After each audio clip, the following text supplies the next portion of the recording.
My fiancé said, "My friends think you're not impressive enough for me. I should aim higher." I replied, "Then go ahead." That same day, I canceled the venue, the ring, everything, quietly. 2 weeks later, at 2 a.m., her closest friend called me crying. "Please pick up. Something happened at the bachelorette party, and it's about you." I'm Nathan, 34, and 3 weeks ago I was engaged to a woman who apparently thought I wasn't good enough for her social circle. The relationship ended in the most bizarre way possible, but I'm getting ahead of myself. I'd been with Amy for 4 years, engaged for 6 months. We met through work. She was in PR. I did project management for a mid-sized construction firm. Nothing glamorous, but stable and well-paying. We had what I thought was a solid relationship. We traveled together, had the same sense of humor, talked about having kids someday. Her friends always seemed nice enough when we hung out, though I noticed they had a tendency to talk about money and status more than I was comfortable with. The breaking point came on a Wednesday evening 3 weeks ago. We were at her apartment having dinner. I'd picked up Thai food on my way over, and she seemed distracted, kept checking her phone, giving short answers to my questions. Finally, I asked what was wrong. "I had lunch with the girls today," she said, not looking up from her pad. "Thai, okay. How was it?" "They were asking about the wedding, about you." Something in her tone made me set down my fork.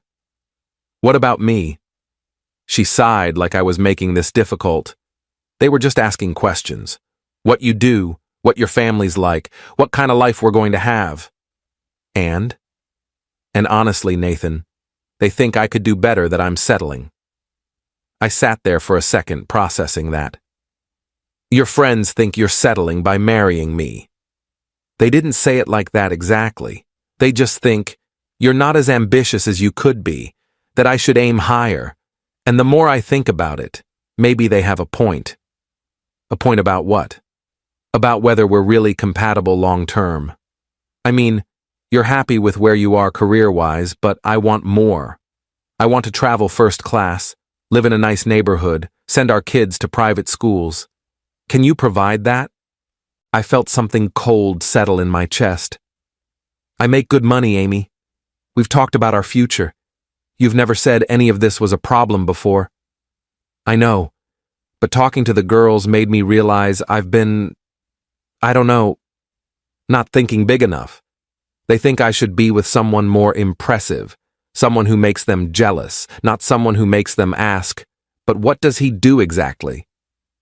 So your friends don't think I'm impressive enough, and now you agree with them." "I'm just being honest about my concerns." I nodded slowly. "Okay.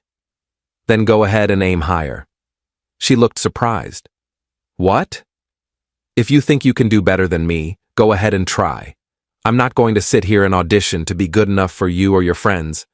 Either you want to marry me or you don't." "Nathan, don't be dramatic." "I'm not being dramatic. I'm being clear. You just told me I'm not impressive enough. You think you're settling. So don't settle. We're done." "Wait, you're breaking up with me over this?" "I'm trying to have an honest conversation." "No, you're telling me I'm not good enough while expecting me to somehow convince you otherwise. I'm not doing that." "You can have the ring back tomorrow. I'll drop it off." I left, drove to my apartment and sat on my couch for about 2 hours in the dark, just processing what happened. Then I started making calls. First, the venue. Canceled, lost the deposit but didn't care. The caterer, canceled. The photographer, canceled. I'd paid for about 70% of the wedding expenses because Amy was saving for the honeymoon. So most vendors had my card on file. I systematically canceled everything I could that night. The next morning, I took the engagement ring, an $8,000 ring I'd saved for over a year to buy, back to the jeweler. They had a return policy within 90 days minus a restocking fee. I got about $6,500 back. Then I texted Amy, "Ring is returned. All wedding vendors I paid for are canceled. You're free to aim higher now." She called immediately. I didn't answer. She called 17 more times that day. I blocked her number. Update 1. The first week after the breakup was surreal. Amy tried to reach me through mutual friends, through social media, even showed up at my apartment once. I didn't answer the door. Our mutual friends were divided. Some thought I'd overreacted, others thought Amy had revealed her true colors and I'd dodged a bullet. What I didn't know was that Amy hadn't told anyone we'd broken up. She was still posting about wedding planning on social media, still talking to her friends about dress shopping. According to my friend Jake, who was friends with one of her bridesmaids, Amy was telling everyone I was going through something, and we were taking a short break. She wasn't accepting that the wedding was off. 2 weeks after the breakup, Amy's bachelorette party was scheduled for that weekend. I'd forgotten about it entirely until Jake mentioned it. The party was supposed to be in Nashville, a whole weekend thing with her 6 closest friends. I figured she'd cancel it once reality set in, but apparently she went through with it. At 2:47 a.m. on the Saturday night of her bachelorette party, I got a call from an unknown number. I almost didn't answer, but something made me pick up. Hello? Nathan? It's Jessica. Amy's maid of honor, crying so hard I could barely understand her. Jessica, what's wrong? I need to tell you something I can't. We can't let Amy do this to you. Oh my God, I feel so sick. Slow down. What are you talking about? The bachelorette party. We're in Nashville. Amy's been drinking all night and she told us everything. About why you broke up. About what she said to you. Okay? She told us her plan, Nathan. She's not accepting the breakup. She thinks if she just continues planning the wedding and shows up at the venue on the wedding date, you'll go through with it because you won't want to embarrass her in front of everyone. I sat up in bed. What? She rebooked everything. The venue, the caterer, everything you canceled. She's been using her credit cards and her parents' money. She told us tonight that she knows you were just upset and that on the actual wedding day, you'll show up because you love her. She said she's not letting you throw away what you have over one stupid comment. Jessica, we broke up. I told her we were done. I know, that's why I'm calling. She's delusional, Nathan. She thinks if she just pretends everything is fine, it will be. And her friends, these girls here, they're encouraging her. They keep saying you'll come around, that all guys get cold feet, that she just needs to be persistent. Where is Amy now? Passed out in the hotel room. But before she passed out, she said something else, something that made me physically ill. What? Jessica was crying harder now. She said if you don't show up to the wedding, she'll tell everyone you abused her, that she'll make up a story about why the wedding was canceled that makes you look like a monster. She said her friends will back her up, that no one will believe your side because she's more likable. I felt ice water in my veins. She said that? Yes, I swear to God, Nathan, I heard her say it. We all did. And most of these girls laughed like it was a joke. But I know Amy. She'll do it. She's so obsessed with not looking bad that she'll destroy your reputation to save face. Why are you telling me this? Because it's insane. You're a good guy. You didn't deserve what she said to you, and you definitely don't deserve this. I told Amy I thought she was wrong about you not being impressive enough. I told her she was being shallow and stupid, but she wouldn't listen. And now she's planning to either trap you into a wedding or ruin your life if you don't comply. I was quiet for a long moment. Are the other bridesmaids there with you? Yeah, most of them are asleep or drunk. But Melissa heard everything too. She's here with me. We both think you need to know. Can you record Amy saying this stuff, or get any of it in writing? I can try. She has our group text where she's been talking about the wedding like it's still happening. I can screenshot that. Do it. Send me everything. And Jessica, thank you for calling. I know that wasn't easy. After we hung up, I sat in bed staring at the ceiling trying to figure out what to do. 20 minutes later, my phone buzzed with screenshots. Amy's messages to her bridesmaids were unhinged. Nathan will come around. He's just being stubborn. He'll show up on the day because he won't want to humiliate me. And finally, If he doesn't show up, I'll just tell everyone he was controlling and I called it off. No one will blame me. Update 2. Sunday morning, I called a lawyer, explained the situation, showed him the screenshots Jessica had sent. He said while Amy hadn't technically done anything illegal yet, her threat to falsely accuse me of abuse could be considered defamation if she followed through. He advised me to document everything and prepare for the worst. I also called Amy's parents. Her dad picked up. "Mr. Patterson, it's Nathan. I need to talk to you about something serious." "Nathan. Amy said you two were working through some issues. Everything okay?" "No, sir. Everything is not okay. Amy and I broke up 3 weeks ago. I canceled our wedding, but apparently she's been telling people we're still together, and she's rebooked everything." There was a long silence. "She said you were taking a break." "We're not taking a break. We're broken up. She told me I wasn't impressive enough for her and her friends. When I ended things, she refused to accept it. Now she's in Nashville telling her bridesmaids that if I don't show up to a wedding I didn't agree to, she'll falsely claim I abused her." Nathan, that's a serious accusation. I have proof. Her maid of honor called me last night. I have screenshots of Amy's messages. She's planning to either force me into this wedding or destroy my reputation. I wanted you to hear this from me before it escalates.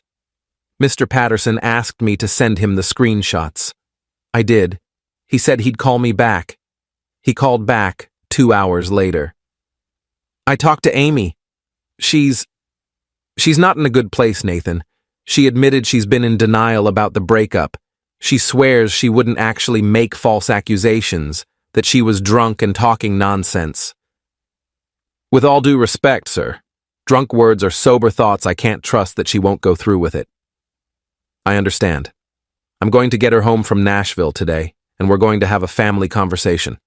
I'm also going to make sure the wedding vendors are contacted and everything is definitively canceled. You have my word. Thank you. Nathan, for what it's worth, I think Amy made a terrible mistake. You've always been good to her. I'm sorry it ended this way. Update 3.